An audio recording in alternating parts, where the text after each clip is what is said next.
In Maine, prisoners are thriving in remote jobs, and other states are starting to take notice and looking to recreate this program. The image of the individual you're seeing right here is an actual prisoner, an inmate who's working remotely from his cell in prison. Now, his cell is much nicer. This is a minimum security prison, but you typically think about people working while incarcerated in kitchens, in laundry work, on road crews, and sort of notoriously dangerous and low paying jobs.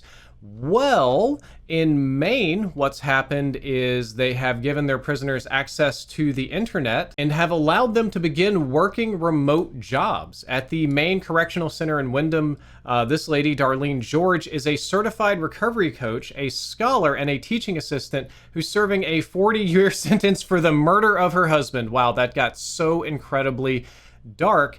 She's going to be here a long time, but she talks about having work to do and making her feel good and helping her rehab.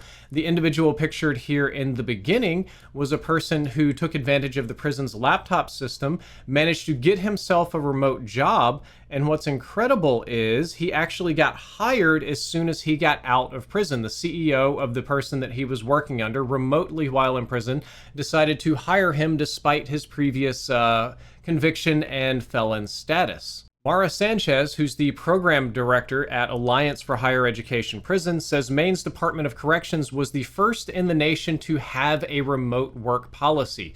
Their implementation, willingness to try remote work for incarcerated students has really kind of set the bar for other states and has been very inspiring to other states. There's now 800 residents in Maine prisons that have access to the internet, which means they could take non-traditional prisoner jobs where you typically get paid like 50 cents an hour to manufacture license plates and things like that. And it apparently is working wonders for rehabilitation as well, because you're not only giving the prisoners useful skills, but you're also giving them hope. You're giving them a reason to continue, a reason to learn and do things, and setting them up with a job when they get out, so they're not just immediately in unemployment and having to go back to the life of crime that they knew before. So this is something I can definitely get behind.